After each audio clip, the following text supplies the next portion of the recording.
Complex কম্পাউন্ডের এই রুলটা একটু ভালো করে খেয়াল করুন। আমরা জানি সিম্পল একটা সাবজেক্ট একটা ফাইনাইট ভার্ব, কমপ্লেক্সের দুইটা সাবজেক্ট দুইটা ফাইনাইট ভার্ব, কম্পাউন্ডে দুইটা সাবজেক্ট দুইটা ফাইনাইট ভার্ব। কি করা যায় দেখেন, এখানে মনে করেন আপনাকে কম্পাউন্ড একটা সেন্টেন্স দিছে, রান অর ডাই। এখানে আসলে একটা সাবজেক্ট লুকায়িত আছে, সেটার নাম হলো ইউ।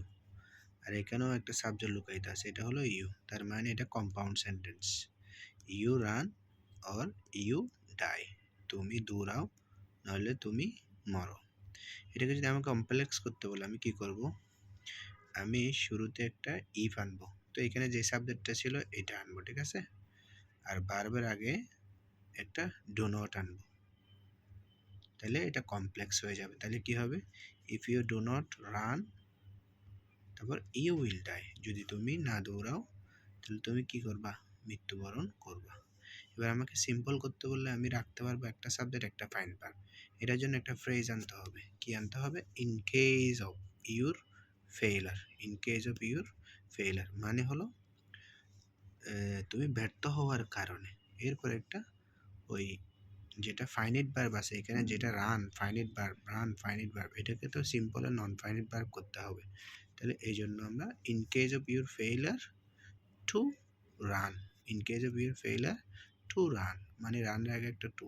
তাহলে in case of your failure আনবো, সিম্পল করতে বললে টু পর্যন্ত আনবো, তারপর রান লিখব, তারপর ইউ উইল ডাই, যদি তুমি ব্যর্থ হও মানে ব্যর্থ হওয়ার কারণে তুমি মারা যাবা। এটা হলো সিম্পল, এটা কমপ্লেক্স, এটা কম্পাউন্ড। এরকম আমাদের যদি আরেকটা বাক্য দেয়, মনে করো আমাদের অনেক সময় দেয় do or die, do or die, তাহলে আমরা এটাকে কিভাবে করব, হ্যাঁ দেখে দেখে এই নিয়মে করে দিতে পারবেন।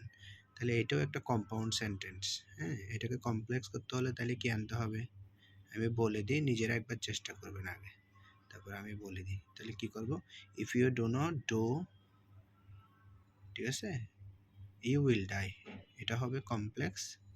আর যদি কি করেন, এটাকে সিম্পল করতে বলে তাহলে কি হবে, একটা ফ্রেজ আনতে হবে। কি আনতে হবে, in case of your failure, in case of your failure to do you will die, এটাই হবে, ঠিক আছে। আগে নিজেরা চেষ্টা করেন।